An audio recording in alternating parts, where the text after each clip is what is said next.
Daddy Long that guy. And shout out to Red Light Crew. Hey, you're one of 12 listeners of the Real Life Podcast. Yeah, you know what? To find that better, I think the key there is... Zero cat.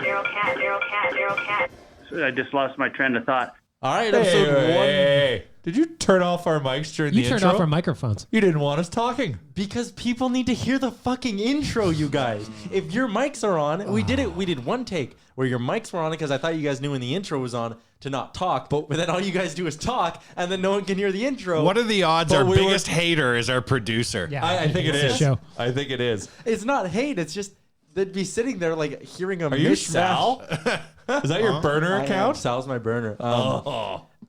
No, it's just a mishmash of audio if your mics aren't off during the intro. But we're providing commentary on the intro. Yeah. But we're including everyone in the story about how we want to come up with a new intro, and they could have heard our discussion there. So now it's just going to be a surprise, I guess. Well, no, because before... Well, we forgot what we talked about. Because before it would have been the intro playing and just like voices in the background. They wouldn't have heard anything. Well, luckily no one's listening. It's a creative process. Checkmate. Yes, exactly. That's how we work through it. We're workshopping here. This podcast is this slowly getting towards ganging up on Yaremchuk whenever he tries to do things properly. I'd listen to that podcast. We had a great time ganging up on UNON radio on Friday, too. I heard. I was like deathly ill, and you guys were like, oh, yeah, soft Yaremchuk wanted a 3-day weekend. It's always good when they're not there to defend themselves. Speaking of which, Chalmers is not here this week. Yeah. What kind of dirt you got on him? Oh, God, I actually have something really good, but I can't share it because he'll be so mad. I'll have to tell you off camera. Oh, for God's sakes. I meant to tell you before this, but we got caught up doing work stuff. But like, Don't bring up something on the podcast. Honestly, I would rather have like everyone tell Aaron Chalmers he had 30 Red Bulls this weekend, which he may or may not have. I don't know. Did. So maybe ask his wife. But is there a way for you to tell it where I just bleep out certain words for the general public? Oh, that'd be fantastic. No, because if when I describe the setting, the bleeping is going to make it even worse. So you know how the back of a toilet has a chamber that you can store water in? You'll know exactly where it's going to go. Oh yeah, it's He upper decked, didn't he? Chalmers is an upper decker, and he's also a chummer. He'd rather be called a cheater than me, which you know he hates and doesn't want to be called, than me to tell this story. Wow. But the fact that we're even talking about like loosely around the story, Chalmers is probably, when he hears this, shitting his pants. He didn't ask you for Vera's number, did he? That would actually be better. So I'll tell you guys outside. But he was, he was embarrassed with this story. For sure. Those are my favorite kind of Chalmers stories, but we'll leave it. Well, I guess all 12 people listening, there's probably 4 now, but they'll be not part of our joke. 99.9% of the stories we can share because we're here to make fun of each other above all else and also support our favorite team. When I'm listening to a sports podcast, I like it when the hosts are doing inside jokes that they're referring to that they'll talk about after the show that isn't even tangentially related to the sport I thought I was listening to. Well, you want to create FOMO. That's the big thing. So, I mean, people are scared that they're missing out on this great story now. I think we're creating JOMO, the joy of missing out. They're like, fuck, I'm glad I don't have to listen to whatever bullshit a guy I don't know, talking about a guy I don't know, doing a thing I don't care about. I really hope that catches on, by the way. The joy of missing out. Oh, it's Because the I best. feel like that speaks to me at my core. I get JOMO. Absolutely. There's nothing better than looking at a good time other people are having and going, nah. Yeah, people talk about cancel culture as though it's a bad thing. I'm all about it. I love that. But it only works if everybody else that you're friends with or going to an event with do it. Oh, sure. If you have an event that just falls to shit because everybody has JOMO and flakes out, you got to get new friends. You can be the only one ditching. Well, then you'd have to be the joy of participating or something. You'd be the opposite, the outcast on the other side. If everyone starts Then there's following nothing the to be JOMO joyful trend, of. Yeah. then you're just missing out. Yeah. Everyone's missing out. I take joy in that. Speaking of not missing out, the Oilers are not missing out on a lot of opportunities to win games. They're 2-0. The Oilers. Oh, them. Can we back up a second? Okay. How dare you crowbar sports into our conversation here? You know what? This time I think we should actually allow it because this is like crazy awesome what Yeah, we're I actually have a lot experiencing. to talk about. I agree, but I want to talk about the intro first. Okay. Before we started, we talked about getting a new intro song. Yes. So I want to know what you guys are thinking. Are you talking about getting rid of the Yale song entirely? So let's break down the intro. Right now, Yes. the intro is the Yale fight song.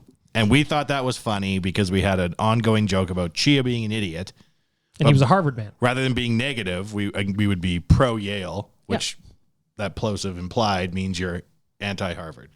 So the Yale fight song was written in 19-dickety-aught, so there's no trademarks allowed. And then layered on top of that, we have Daddy Longneck, longtime listener of the show, Of course.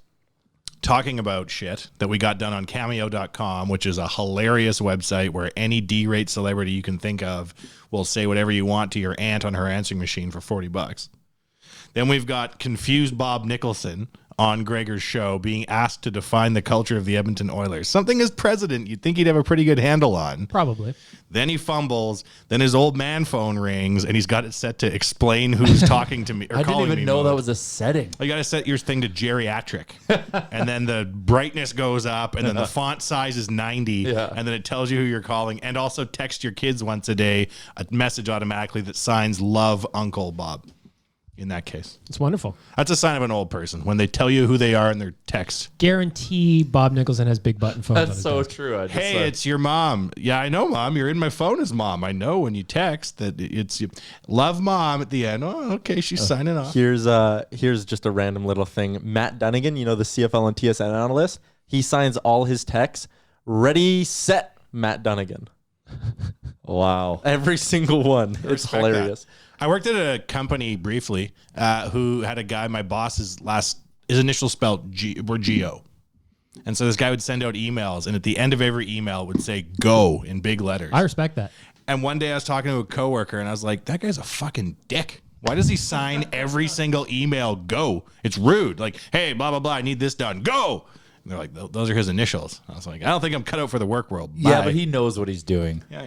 I sign all my tweets with BM. Well, Still do. I stole it from Hulk Hogan. surely you have at this point a copy and paste. You're not dash space BM in it. Do you yeah, of do it on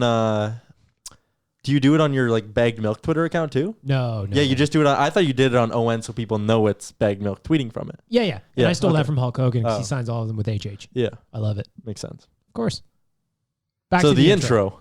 So what yes. what part of the intro are you, I guess, not happy with? Well, For I think lack we of a need better to term? freshen it up. Yeah. Okay. I don't like the fight song. It's too relevant to last season, Yeah. and I think we've moved on. Yeah.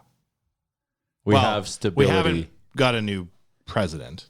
No, but I think he is kind of disconnected from this side of the You business. think Anselmi's in charge? I think who? Oh Tom yeah. Anselmi. But I think Ken Holland is in charge. Ken Holland's the president. Yeah. Should we play the Dutch national anthem as our background? I'm looking for royalty-free music here, boys. Absolutely. Let's be honest. Maybe it's just us eating a bag of chips Yeah. branded. Is the Dutch national anthem melodic?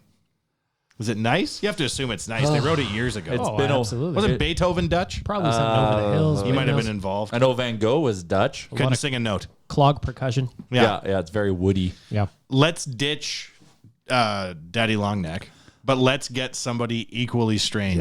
Oh, there's plenty. Yes. Bag Milk, Absolutely. 90% of our communication online is tagging each other in Russian prison fighting videos or other strange shit. Let's see if we can find somebody else equally we enjoy at Cameo, which means they're a penny.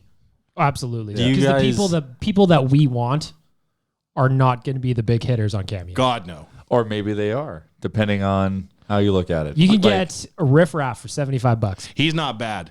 That's dope. Do you know who Riff Raff is? No, here's the Dutch national anthem. Oh, there though. we go. Wait, it might play an ad because I'm getting it off YouTube. Yeah, never mind. It's an ad, so Better I be have to a wait a couple Jabba ad. seconds to see. But to answer your question here, here we go.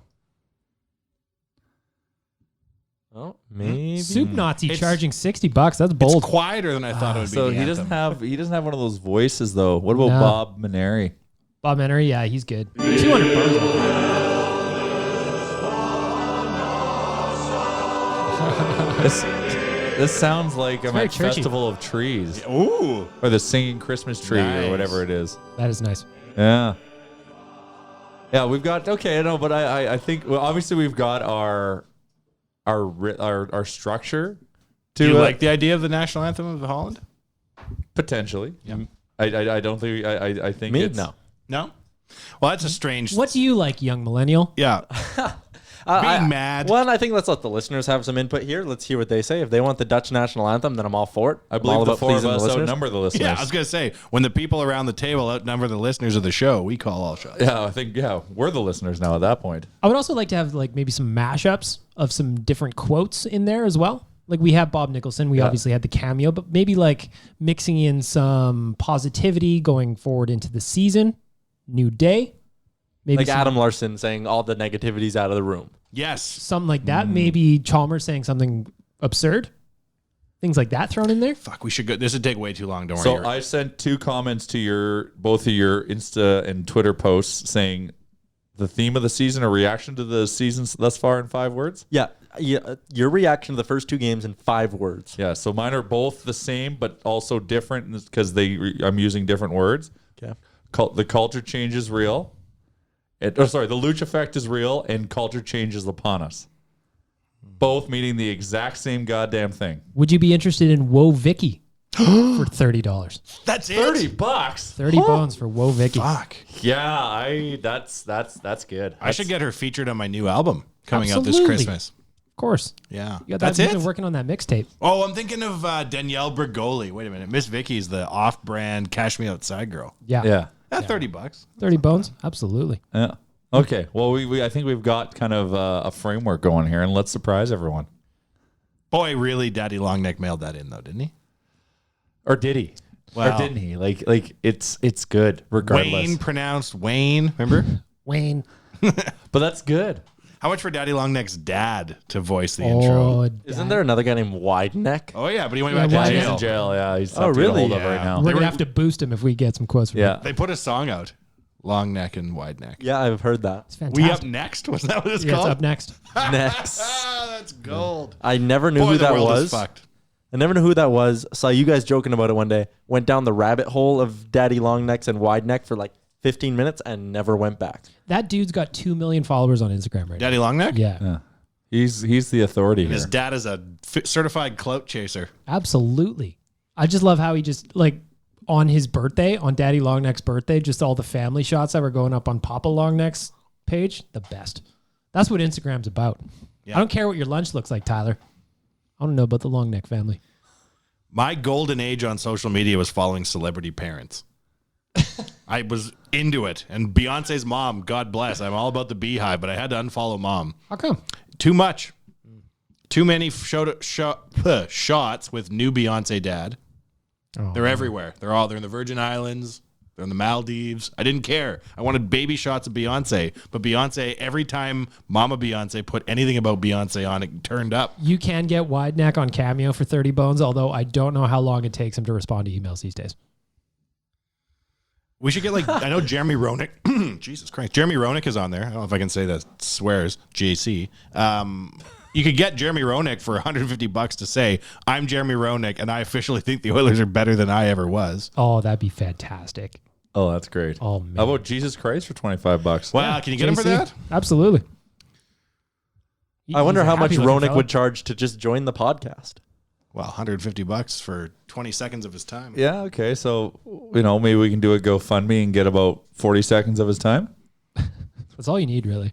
I'll email him and just say, hey, I want to get you on this podcast. We'll give you $50. And he'd be like, fuck Yeah. that, 1,000. The award-winning Nation Real Life podcast. Of course. Oh, did we win an award? The Smash Hit, of course. Oh, the Nation Network Award for Best Podcast. It's the Nation Real Life Award, Podcast Award. The Tyler Yaremchuk I Hate This Podcast More Than Anything Award. It's Most the hated award by Tyler Yaremchuk, presented by Tyler. in Yaremchuk. Tough memoriam. competition. Yeah. I have my own podcast to hate now. I listen back to the Oilers Nation pregame podcast, which is available every single Edmonton Oilers game day. And I go, fuck, this host is terrible. Yeah, so do you just fight with yourself during that and being like, shit, you can't talk during the intro, you fucking idiot. Like mid-sentence, you're like, in the Oilers game tonight, what the fuck am I talking about? What a bunch Jesus Christ, what kind of take is that? I do a thing, bet of the game, where I go through the betting book and I say what the best prop bet is for the game. I'm 0-2 so far, so I ripped myself today. So tonight good, the good, good. Oilers play the Islanders tonight. Yep. What are you betting on? Well, first off, the Oilers are massive underdogs in this game. They're plus 145 dogs. You can get them in regulation at plus 230. So I like that. Oh, shit, yeah. yeah. I'm going to throw some kibosh on that. Yep. I like how you're turning into a degenerate guy. Yeah, you really are. I've got a clip for you. Proof that we bet $400 on the Oilers to make the playoffs. I'm going to send that to you to share. Yep. My commitment is real financially because if I don't win this, I'm missing a mortgage payment. Okay. But my bet of the game today, you can get props on how many shots on goal the players are going to get. Leon Draisaitl's over-under is set at 3. He's had 4 shots on goal in the first game, 6 shots on goal in the second game. Hammer that over. There you go. Woo! All right. I like that. Also hammer the over-under in the game. It's 5.5, and you can almost, it's like even money. It's even money on the over, man. Koskinen last year against the Islanders. I honestly wouldn't touch that because Leon and McDavid combined. I struggle. There's no such thing as the under. You can only bet over in my world. So you can never take the under, and that's a game where it could go under because they are so goddamn stingy, the Islanders. Like when we win that game, it's going to be 4-1 or 3-1. Last year, the Oilers won 4-3 in OT and then lost 5-2 in regulation. So both games hit the over. And that was with Robin Leonard being out of this world. Koskinen was meh against them. Now, what do you have to say for yourself, Jay? I'm also the type of guy who that if I see a tweet about a stock tip, I react immediately. So I'm hammering. I'm doing like a 4-thing parlay where I'm going the over, the shots, the win in regulation. Yeah, I'm going to bet $30, and that's all going to turn into 600. Maybe we're going to be harvesting one of your kidneys here soon. Can I interject quickly to talk about stocks really fast? If Go you want ahead. to talk about that.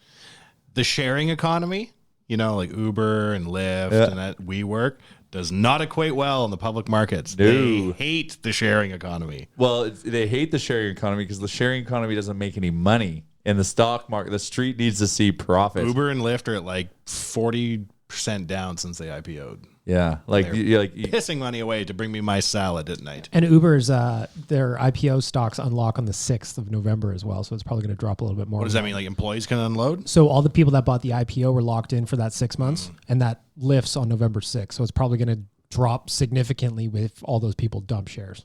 So we'll see how that goes.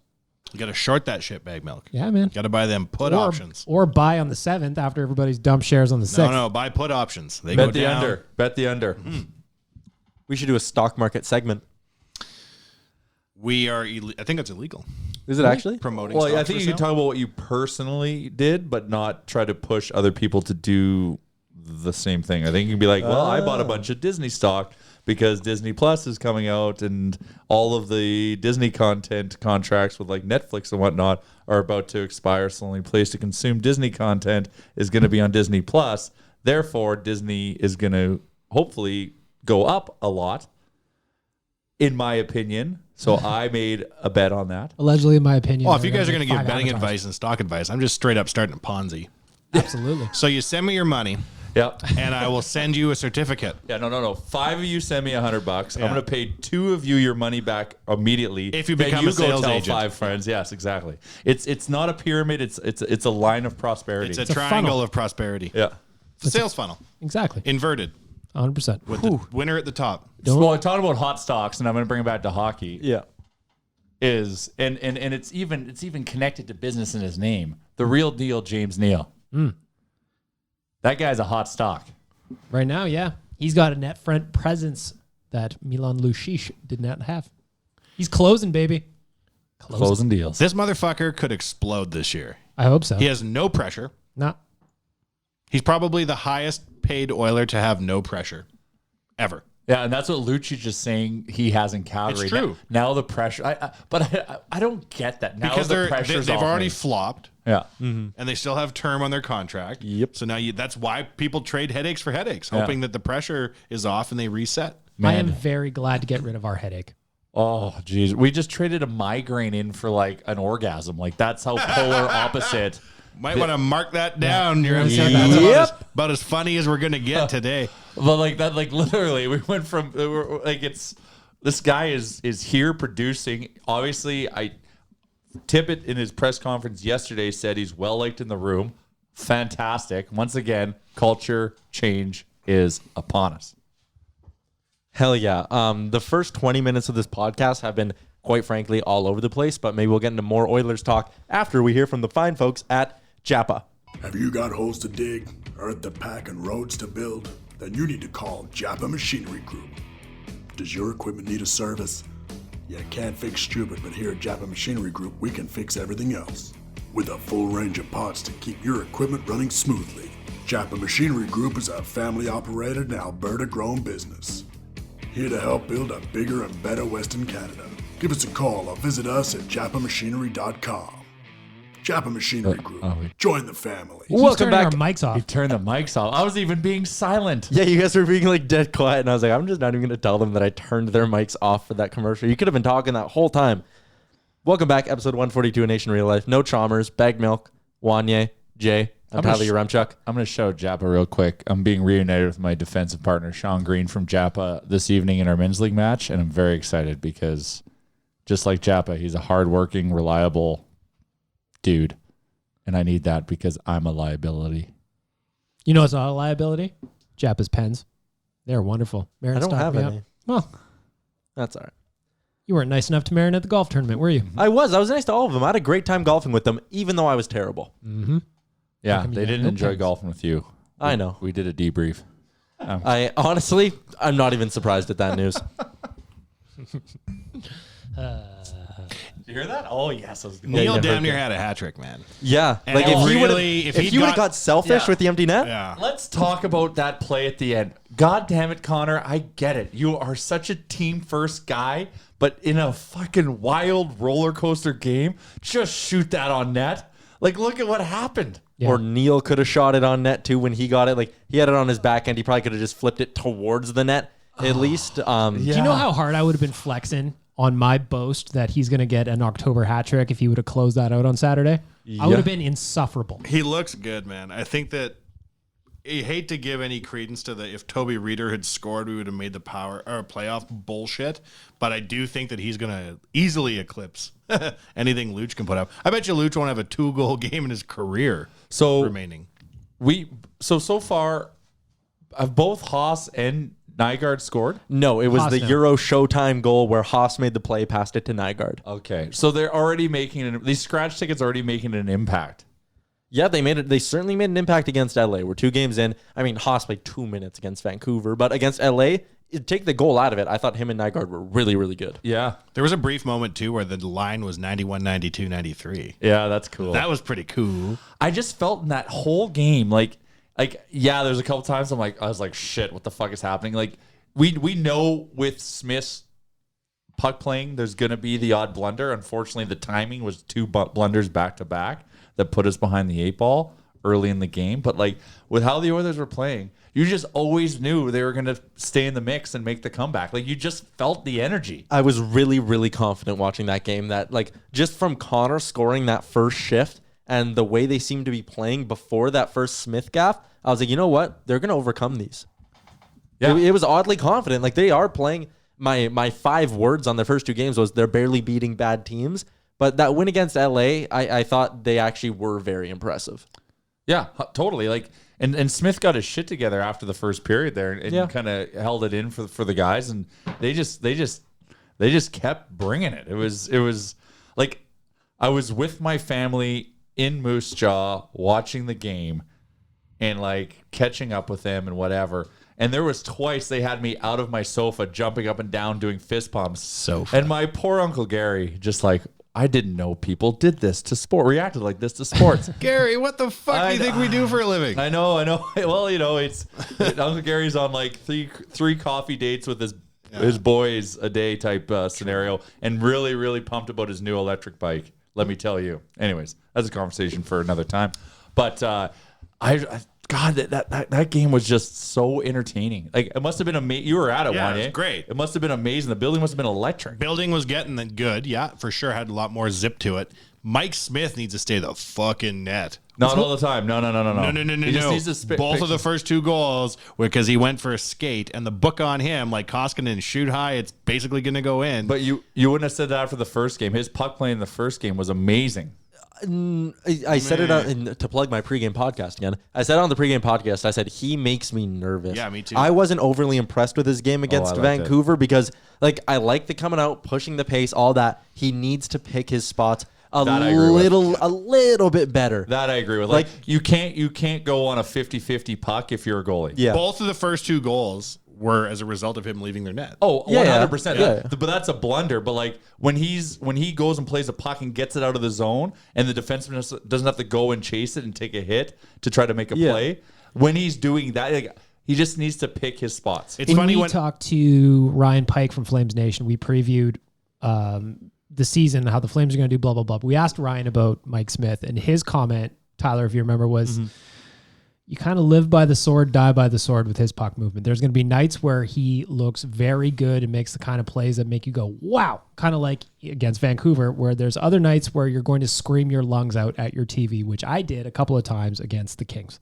But you know what I like? I bet you, because he did, like, he toned it down and he kind of locked it in for the rest of the game. But I bet you he went into that first period because he's a very vocal guy as well. Like, he is a leader. He is. Which is what I like, the dynamic he brings there. He's fiery. He probably went into the room and just said, boys, this is on me.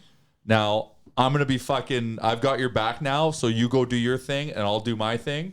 And I bet you that just, like, you know, that sent such a good message to the team because then they were shot out of a cannon after that. Yeah, I just, you know, I do think, like what Ryan said in that Mary Brown's pop-in on Oilers Nation Radio, Amen. sponsor plug, he just needs to be a little bit less forceful with it. Like, he needs to let it happen naturally. Like, on the first one, he came out, stopped the puck, good. Ethan Bear was coming back. He could have just shoveled it to the side of Ethan Bear, and the breakout could have went. But he was trying to do too much, thought he could get a guy going up ice, and tried to fire it off the glass. Well, that's where the issue came, when you tried to force something that wasn't there. If he's coming out and making the easy play, same thing with the Clifford goal. He comes, or the one where Clifford pushed him. He comes out, stops it, and if he would have just stopped it, let it go, and let his defenseman come get it, and then there would have been a 50-50 battle between Clifford and the D-man, you're fine. But he goes out, stops it, holds on to it, and goes, I can maybe get past Clifford here. Like, you're not going to get past a guy. The funny thing about those goals, too, is when he gets caught, they are fucking all world. God. It's funny when an Oiler reminds you of a former Oiler. I'm watching him skate around and like the rage part of my memory is being accessed. You remember when Tommy Salo would go for a skate when he was a goalie? And you'd be like, Salo, get the fuck back in net. I can remember losing it. Such a good goalie in the pipes. But when you go for a skate, you better have your shit together. We'll see how it goes. Like, Koskinen's going tonight, so it's going to be a completely different dynamic. Seeing a goalie that, I mean, please don't try to play the puck, as opposed to a guy who's, well, even going back to Mike Smith, how he was on the ice talking to his defenseman, working through where he wants them. It's going to be interesting to see how the Oilers defensemen adapt to Koskinen, who is the complete opposite in terms of puck handling. Yeah, I mean, Koskinen was on the ice like a week ago, or no, not a week ago practice. It was after the home opener, and someone tweeted out pictures of him going out and practicing, stopping pucks and moving them. And they actually showed on Hockey Night in Canada, Dave Rittich out in Calgary, his puck moving this year is like way, way different. He's way more aggressive in the net. And they're saying Smith kind of has that effect. Like, he's a bit of a mentor and a leader and a teacher in that regard. So maybe we will see Koskinen come out and get a little bit more aggressive and be inspired by him. But I'm happy they're giving Koskinen a look too. Oh, I totally agree with the decision. You got to do it because we got to see who we got. And I like that they put him against the Islanders, his former team, the team that turned their backs on him. Like, get, you know, a guy with maybe a little extra motivation to try to show up against this team.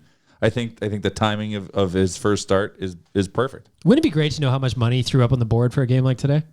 I would love to, like, ever since I kind of heard that story and heard like how much that does happen in the NHL, I want those numbers, man. I want all the numbers for that. 100%. Because even if it's just like, for those guys, throwing up $1,000 is nothing to a lot of them. But you know what? You got an extra $1,000 in your pocket at the end of the day. That's a good day. It was Sean Bell we talked about that with, right? Where he said there was one time when they were in Minnesota. I should pull up the clip is what I should do. But he said one time they're in Minnesota and there was like so much money on the board that weekend when they went out in whatever city they were at, like Nick Schultz just had a backpack with like 20 G's cash in it. And you'd go up to Nick Schultz and be like, I need a little bit more money. And he would just like give you money because when you put the money on the board, it's like committed. It has to be spent on your next road trip out. Yeah. Can you imagine just like Nick Schultz carrying a little white guy carrying a backpack with like 25 G's in the back? That's sweet. I like that. That's so cool. That's good living. I don't know how I think I'd be stressed if I had a backpack. I'd be way stressed. But are you? Because if you lose it, you're just like, well, boys, shit, sorry, some guy robbed me. Yeah, but when it's on my possession, it now feels like it's mine. So, like, even if someone came and asked for $500, I'd be like, oh, God, this is hitting me hard. These guys are multimillionaires. I know. Well, hey, I'm just saying it from my perspective. Speaking of losing money, you lost some money today. Oh, yeah, I made a bad bet.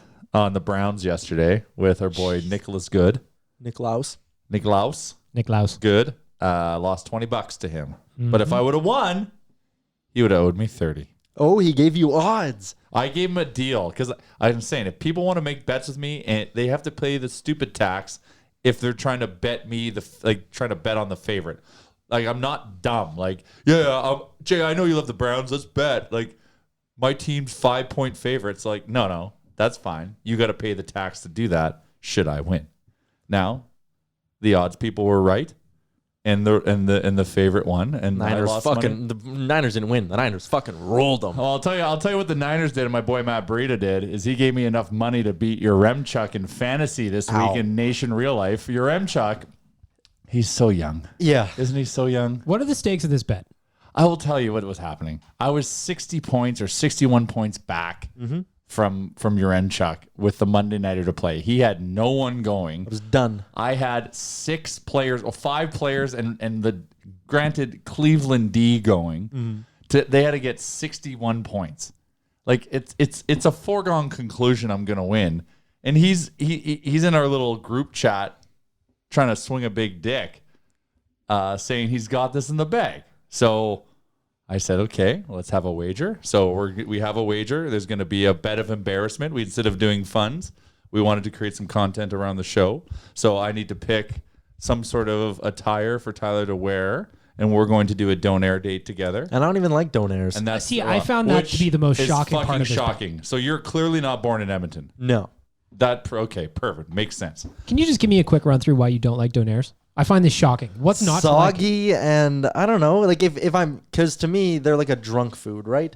Like you get, I mean, you have them whenever. When but you eat them when you're drunk and you eat them when you're sober, sure. I never came from a family, like my family's never like, we're going for donairs. That never happens. I don't think many families go I know, for but donairs. like I was never, maybe I just wasn't properly introduced to a good donair, so this will be game changing. But for me, when I'm like, oh man, I'm starving, it's always like burger or burrito. I'm never like, oh, I'm in the mood for a donair. Oh my God. A donair is basically the best burrito you could ever have. What about when you're wasted? Burger. Really? I'll search out a burger joint. Like, or yeah, I don't know.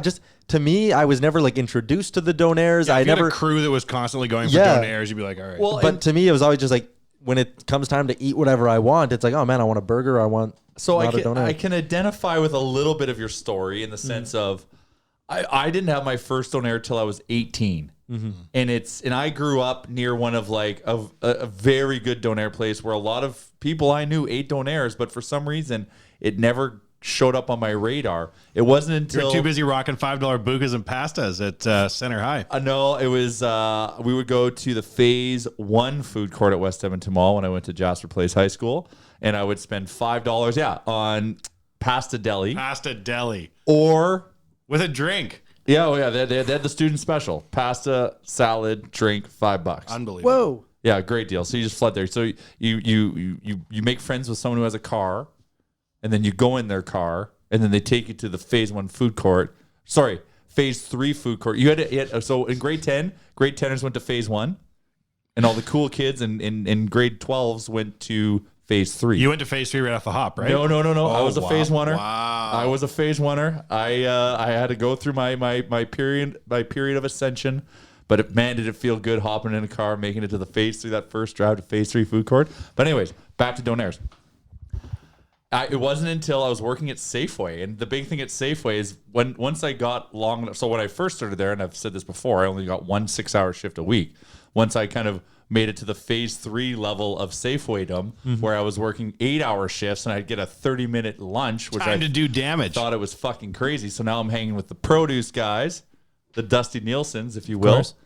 and they're like, Jay, we're going for donairs. I'm like, what the fuck is that? They're like, oh, what?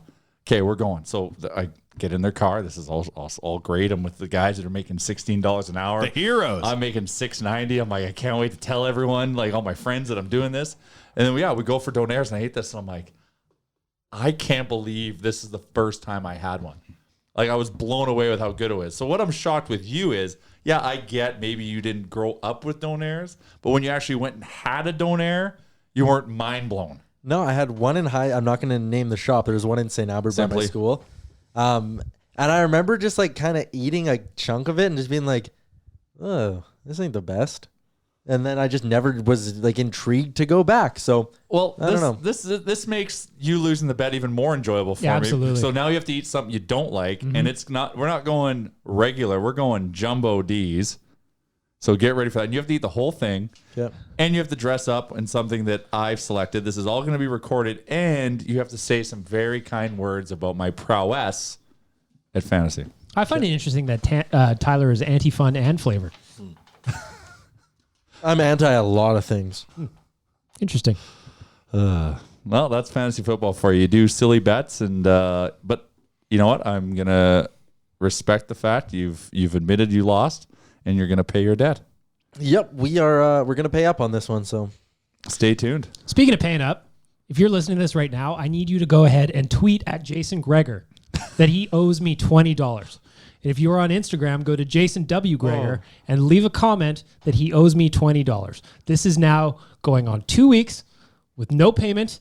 I will not have this. Greger, if he where's wasn't my on money? the air right now, I was gonna say we should call him, do a cold call of Jason Greger. And You know call him. what?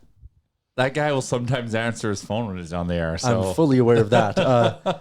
I actually hope he never pays me just because it's making me laugh every time somebody tweets at him. Oh, I love You've it. gotten more than $20 of enjoyment out of this. 100%. Oh yeah. You're winning big time. Here. I It's really great. hope he doesn't pay. And because here's the plan. Whenever he does pay me, whatever it is, I'm going to frame the payment and I'm going to hang it in the office. You're gonna frame the $20 bill, or do you And think he goes check? It doesn't matter what it is. I'm going to frame it and I'm going to have that as a E-transfer. reminder. Well, if it's an e-transfer, I'll just print it off.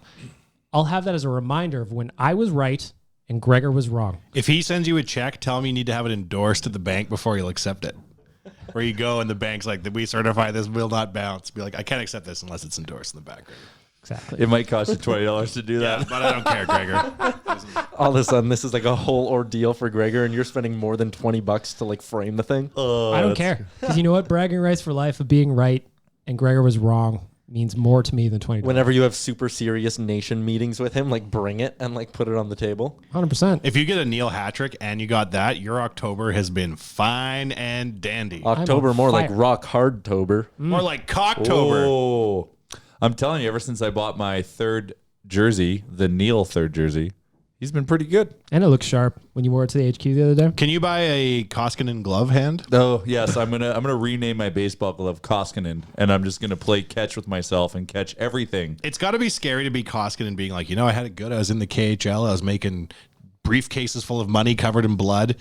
Now I'm in North America in Edmonton. Everybody knows I have a shitty glove hand. Yeah. And if I go on social media, people who have never done crossovers sitting on their couch know to go high on me. Well, weird flex, but okay. But when I was in Russia watching Ska play, which is the team he came from, I could see why he was good, because those guys' puck possession's like 80% of the game. So He's facing like a couple of shots a game. His and job yeah. is easy. So Pretty he was easy on to the play. Harlem Globetrotters, essentially, is what you're saying. Exactly. Knowing how that league kind of, sort of, wink, wink, nudge, nudge runs, he kind of was on the Harlem Globetrotters. Yeah, he was on the money side. So Putin tricked us. Unbelievable. We went all in on a guy not doing our due diligence on why his winning percentage is so high. Because Putin rigged the team for Ska. What blows my mind with the Koskinen sign, like the initial Koskinen signing at 2.5 for the 1 year. Now I really hope he proves me wrong, but is that there was a goalie with a better save percentage in the KHL that year, and Colorado signed him for like $700,000. Yeah, just like But he pocket bounced, didn't he? Wasn't he one and done? But Koskinen's going to be in the league 4 years. arguably, would if Koskinen last year, if he came in at $700,000, would he be one and done? I bet you they would have brought him back, but I wish they probably wish they didn't bring him back. 4.5 shizzles. That's a ton of money. I'm trying to see if that guy, I forget his name. Motherfucker, he's on Cap Friendly. Jay, thoughts? Oh my god. Unbelievable. I'm on Puckpedia, boys. There you go. Atta boy. What was his name? I think he's still in. Pavel Francouz. I think that was the guy. There you go. $700,000. Fun name. Frank. Very fun name. Francouz. Frank Cool. Yeah, he was the one that had better numbers than Koskinen. The year before Colorado signed him, he had a 1.80 goals against to go with a 9.46 GA. But last year he spent all year except for 2 starts in the AHL. But his 2 NHL starts, he had Seasoning. How old is he? 29, so Okay, younger. same. How tall is he? 6 foot 170. 6 foot. So they We put got 6 inches on him. Yeah, so they put a price on Name of height. my sex tape. But in his 2 starts last year, this is good. He had a 943 save percentage and a 196 GAA. And now he's their backup all the time to Philip Grubauer. You could argue they have 2 better goaltenders than the Oilers, paying only $4.2 million for him. Wow, that doesn't even get you a Mikko Koskinen. What's Smith make? Smith makes 2 with the potential to earn 4. I wonder if there are players on the Oilers currently who signed new deals in the summer that were really pissed that they didn't get it done when Pete was still here. Oh yeah, I bet you Darnell sort of kind of wishes he would have pushed for an extension, a long-term deal maybe. oh I know. He's but going to now get his we're- bread, though. yeah, no, he's but, gonna get bread. but we're putting him in a shutdown role, so his point production might not be as high. So we might, instead of like 7 million, maybe he's like a 5-6 guy. You know who regrets it most of all? It's Big Rig Pat Maroon. Because there was the rumors that the Oilers offered him like 3 years times $4 million in November in that final year. And he was like, nope, testing free agency. And that didn't go well. Well, it won him a Stanley Cup, Yeah, but I bet you there's Checkmate, your M Chuck. and now he's playing for Tampa Bay. I bet you there's a lot of NHLers in that kind of Patrick Maroon level where they haven't earned a ton of money in their career. If you were like 12 mil, Stanley Cup. Like that sets you up. Yeah. But he like did want to go back to that's a St. big, Louis. There big was a lot of ticket. positives for him, so I shouldn't That rag kind of on deal him. is why Dustin Penner can still claim to be a DJ on social. 100%. What would you pick? 12 mil or a Stanley Cup? Stanley Cup.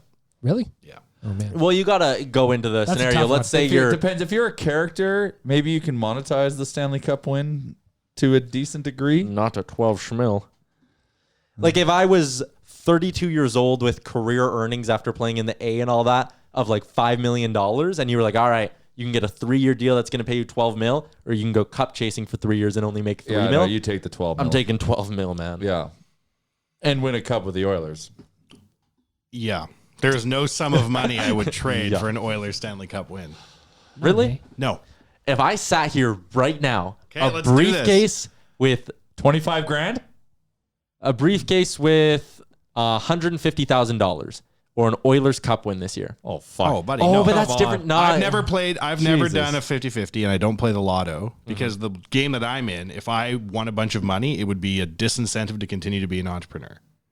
If I won the lottery tomorrow morning and then continue to do what I want to do with my career, there would always be some dickhead who'd come out and be like, yeah, but he fucking won the lottery. Like, yeah, but then he invented a robot that can jack you off. Yeah, but with lottery money, so fuck that guy. I don't want no wins. Please invent that. Okay, So my own. you don't want free money. All right. But come on, $150,000? We'll probably Okay, make so more I mean, off. That's a lot of money, but like that's not going to sway me off an Oilers Off an Cup Oilers win. Cup win. Oilers Cup win. Okay, wait. I'm going to the Oilers Nation guys, we'll probably do the all value right. of Yeah, I was joy gonna say. is priced higher than $150,000. Okay, that was a poor example for the guys at Oilers Nation because there's a lot of money to Pick a be made if different the Oilers team. win the Cup. Well, I'm not going to pick a different team, but I wouldn't want that. What if it was 1 mil? Crisp. No, man. What would I do You're with $1 saying million? no, I yeah, would okay. just get season tickets to the Oilers and better seats and wait for them to win another cup. That's true. I don't need no $1 million. That's true. Yeah, it's got to be like an ungodly sum, I think, for me. For me, I'm taking $1 million and I'm out. I know a guy who I'm was taking I'd take a lot less than It's $1 100 million G's and bucks I'm and you out. can never watch Oiler hockey again. I'm out. Ooh. See ya.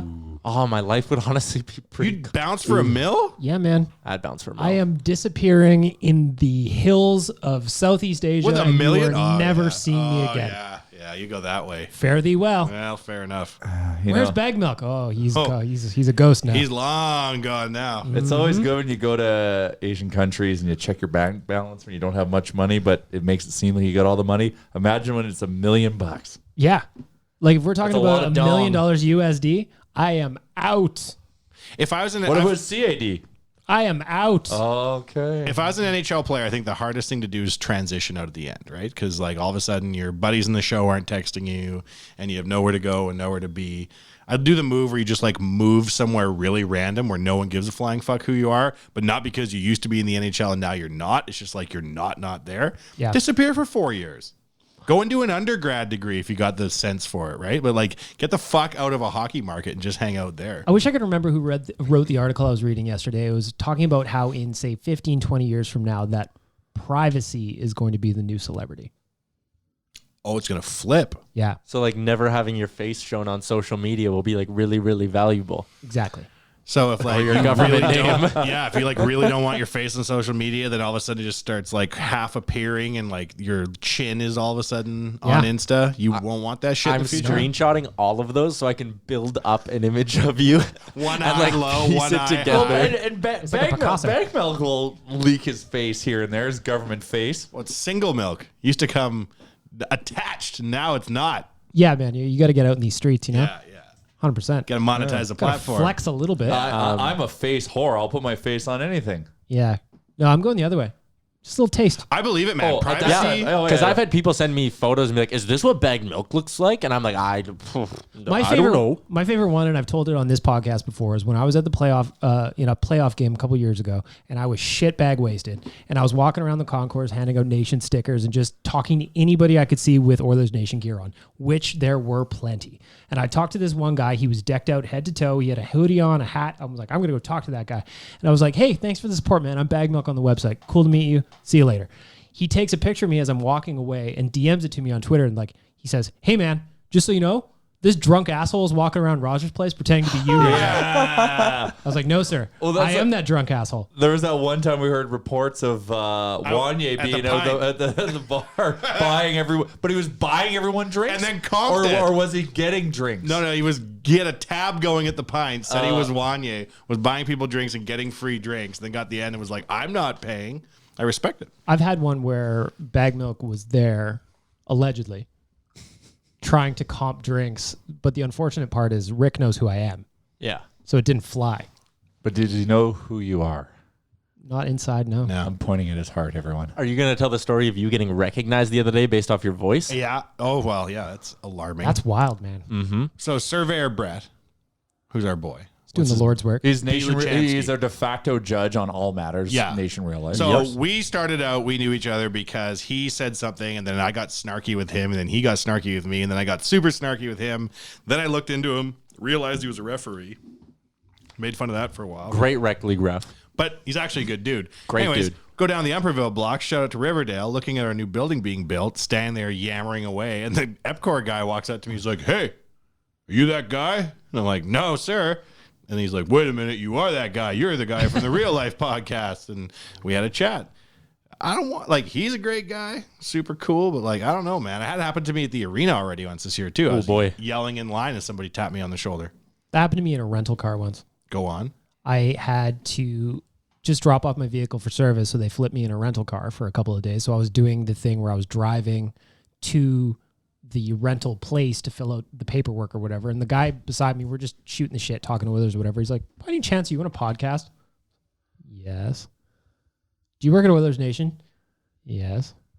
I know who you are, man. And you went like, shut the fuck up and don't The say voice. it out loud. No, I you swear Give to me God. 10% off my tires, even though you don't work here. Mm-hmm. The voice. Surveyor Brett, I have a good Surveyor Brett story. At Hockey Helps the Homeless, which is a charity tournament, he was reffing one of the games. And whenever he refs my rec league games and all that, I love to just roast him. Like, I give it to him the whole game. I'm always in his ear. And the guys who I was playing with on that team didn't know that I knew him. So I'm standing over the boards in this charity game, just fucking giving it to Surveyor Brett. I'm yelling about like a missed slashing call on a breakaway I had. And I finally like turn around and look at the guys on the bench and they're all just like, what the fuck is your problem? You really hate the ref. And I was like, oh my God, I'm so sorry. I'm not just like a dick in a charity game. I know him. No, he's a beauty. Go follow Surveyor Brett at B. Lachansky. He's a good dude. He's a good follow. Go follow him. They call him Luch. No, they don't. We should trade him to Calgary for a better ref. For a better listener. Oh, geez. 1 at 12. Good for you, Brett. I appreciate you, buddy. Yeah, we do appreciate it. The 2-0 start to the Oilers season, as I veer this back into hockey talk again. Fair. Like everyone's expectations here or prediction was playoffs, right? So the 2-0 start, does it have, like, because it's against LA and Vancouver, does it have you like more confident in Oilers making the playoffs, or are you still like in like a wait and see? No, let's see some real tests, first road trip. For me, because I swear I've been saying this, but I have been funneling the Kool-Aid, and it's just nice that it's affirming what I believe. Because it's always a kick to the dick when you believe in something so much and it goes the other way. It's just that affirmation I'm feeling right now just feels so good. And I'm wearing a hat right now that you can get available now on nationgear.ca that says "Pray for Playoffs 2020." because I believe. I believe too. I really like that hat. It's a sharp looking lid. To me, I think no matter who they're playing, good team, bad team, doesn't matter. Having points in the bank, especially in October when everybody's kind of a little bit sloppy still, maybe not on top of their game, they have to get these points in the bank. Yeah. So I don't care who they're playing. Just fucking win, baby. Yeah, it's good. I haven't sat down, looked at the season yet. Like, if it got pretty easy till Christmas, tough. What's it looking like? They're in New York right now. They're on the New York trip. Yeah, so they got New York, New Jersey, New York on this road trip, and then And Chicago Sunday. Chicago on Sunday. Yeah. Wow, back Matinee on Saturday and Sunday. No, Sunday's like a 6:30. It's the second half for hometown hockey on Sportsnet. Good. Jeez. That's tough. But honestly, like the way the NHL is now, it's like, it's a 3-2 league where all the parity exists. How many games do you really look at and be like, easy one, bank it, 2 points? Me, man, I'm going off lineups from like 4 years ago in my head too. I'm like, oh, goof, jerk. Sedins are terrible. Beat Vancouver. They haven't been playing for a year. No. Yeah. There's not a lot of gimme games, really. Is the point. Like, you're looking at this Other road teams trip. playing the Oilers thinking we're easy to eat. Yeah. Islanders, Rangers, Devils, Blackhawks. They're all good. They've all got potential to beat us. But they're all still winnable games. You're not looking at any of those being like, oh, the Oilers are in tough. I think the Oilers can beat anybody right now. I don't know. I'm just like, that game on the weekend just showed like that commitment, and like Connor's chirping Doughty. Like, That was fuck, so like good. that's emotion, right? Like that means he's here and he fucking wants it. Like, it's like, I think we can, I literally think we can win every game this year. on that play on Zach Cassian's goal, Connor made Drew Doughty look like fucking Dennis Grebishkov. It was bad. He caught him napping He hard. just dummied him. Little pass to Draisaitl, to Cassian in the net. Whoa, daddy. That in terms of like a play might be the best play of the year. I also loved Connor's goal too because it just is a result of him being so fast that they do not know what to do with him. Yeah, and then you're standing there almost getting caught, watching him, and the puck's off your skating in. Beautiful. Do Gorgeous. you think he meant to bank it off the D-man skate? I do. I firmly believe that I everything think- that happens out there, he means to do. That was, if you look at it, that's his only option. I think he came and cut in, looked, saw the angle he was at, and just went. Like, if it was Josh Archibald, I'd be like, oh, that's fluky. But like, when it's Connor McDavid, you're like, he saw something. I think like maybe he didn't go like, ooh, I'm going to put it off this angle of his skate and go in. But I think he was like, ooh, D-man in front, not looking, throw it there and see what happens. Yeah. But the other play I really liked from McDavid in that game against LA is when he drew that penalty breaking up the ice where the guy got the interference call on him. And all McDavid was doing was like swimming his arms flailing. while skating into the guy. And the guy got a penalty. It was great. They are starting to call penalties on Connor. The refereeing in that game was atrocious. On both ends. Yeah. Both teams had horrible calls. But in general, like even against Vancouver, they called one that I was like, McDavid doesn't get that call a year ago. What about that helmet call thing? That was weird because it just basically had Connor freezing in motion while he had to try and pick up his helmet. And then Alex Edler smashed one in from the blue line. Them's the rules now, though, right? Super. That's going to cause some sort of crazy controversy in the playoffs this year. So if you for sure. lose your helmet, you have to make amends. And You either put have to it go on. off the ice or you have to go and get it. You're Put it allowed on. reasonable amount of time to make a play. So like if you have the puck and you're like driving wide and your helmet gets knocked off, you're allowed to like finish your pass and then you got to go get it. 25 years ago, the refs used to light your smokes on the ice. Now Exactly. we're playing in this pussy world. Do you think this just Okay. got like super lawyery, or is that the reason why one of these rules comes in? Because that's all I could think of when Elliot Friedman was doing the walkthrough on why this is a rule now. All I could think of is this had to get like super lawyery with insurance or something like that. Concussion lawsuits could be the undoing of pro sports. They have to try and every single mitigation strategy they can make, they have to do so they can say to players 30 years from now, we did everything we could with the technology of the day to keep you safe. I think eventually there's just going to come a point where there'll be some terrible lockout in every single sport, and part of it will be we want you to sign when you sign your ELC that you can never sue us for CTE, and that'll be like a part of the standard agreement of joining the ELC, league. CTE? A lot of letters. OMG. Put that on the fucking TMI. Instagram. Boom. I could also see them like say 10 years from now making people go full cage. Oh, God. I can see it. I've been arguing for that in like junior A. I would agree with that in junior A because there's still like what percentage of kids, Tyler, actually make the show from junior? Very, One? very 97%. few. And these kids don't need to be going out there getting their jaws caved in. I was at a Crusaders game last year where Brett Wiesthorster drops the gloves with this tough guy, this tough Quebec guy who like led the queue in points and then came to the AJHL, drops the gloves with him. one punch and like lip through teeth in one punch, splitting nose open, blood everywhere on the ice. And it was just like, fuck, man, this doesn't need to happen in January of a junior A hockey game. I know people love the rough and tough spirit of the sport and all that, but I was just like, fuck, that kid does not need to get split open and have like life-altering damage done to his face. Wasn't there a guy on the show the other day who got like a stick in the teeth and there was like carbon fiber in his gums? And then they gave him a root canal and he was back on the ice within 4 minutes and scored the game-winning goal. Shut up. That's so gross.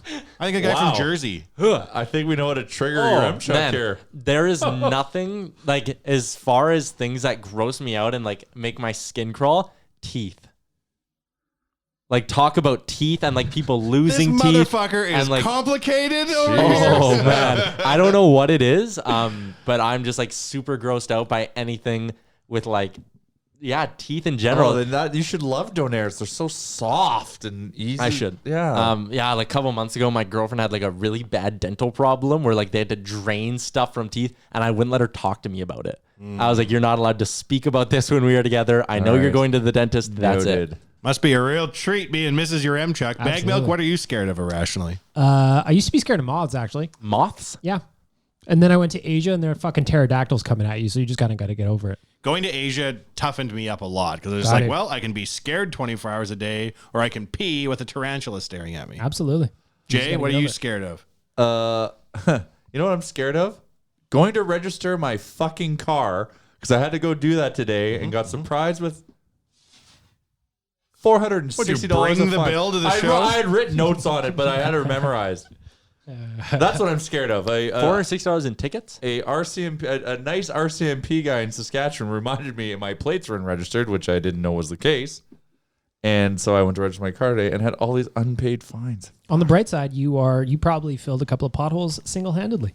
So good for you. That's what I'm scared of right now. Community, Jeez. man. You're scared of potholes in a monster truck? I'm just scared of having to register my truck because never once in like the last 15 years of my life has it been like under $300 to register my car. How many times have you been pulled over in the Nation truck?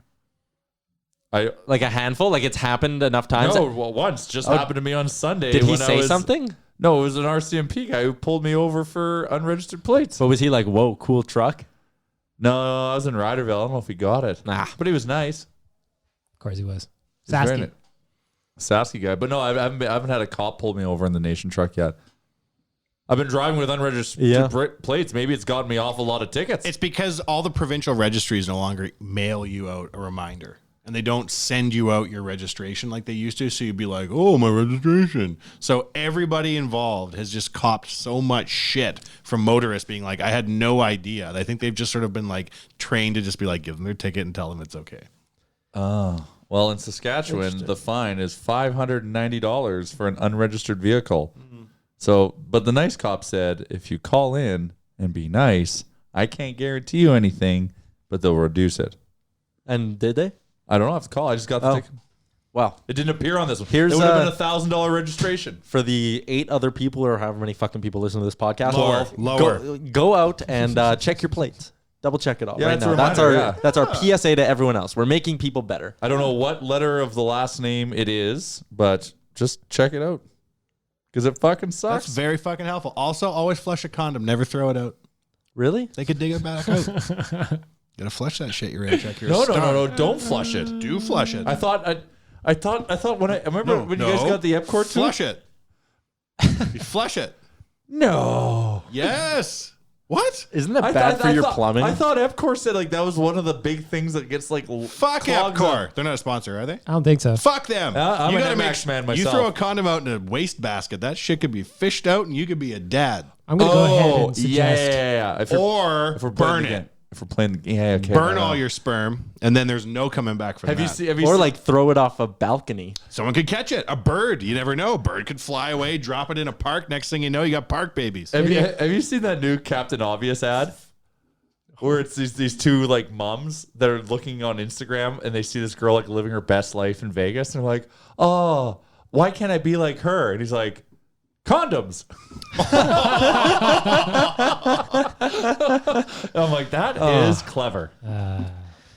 All right, is that going to do it for episode 142 of Nation Real Life? Should. I'm embarrassed at the quality of This this was one. all over the goddamn This place. wasn't But I will anything. say, one of my favorite episodes in recent memory. I had a great time. Unbelievable. I would say this. So this is why we need to video what we're doing. Because if we could have gotten your Remchuck squirm when we were talking about teeth injuries or tooth injuries, that would have been worth the price of admission, which is free at the moment, but That would have been paid good. for sponsors or something. But those are the things that we can get on camera and put out because you were. It's like I caught one of my 22 walleye in the Derby and you're flopping around in the boat. Well, Mr. Scorsese, if you're ready to greenlight a show where one person is fucking videoed of 4. No, so it could be me, your Remchuck, and Chalmers. I have to sit over here, though, because I got to push the buttons and so shit. we'll figure out the perspective. You teach me them buttons. I want to push some shit. No, if I teach anyone else how to do this, then you'll all be like, well, your Remchuck's expendable. See ya, buddy. Oh, you're outsmarted us. And that's not what I want to happen. No, you're not your Remchuck. You keep this shit on the rails, and we appreciate it. Yeah. And it's always good to have your enemies close. Yes. Episode 142 of Nation Real Life is over.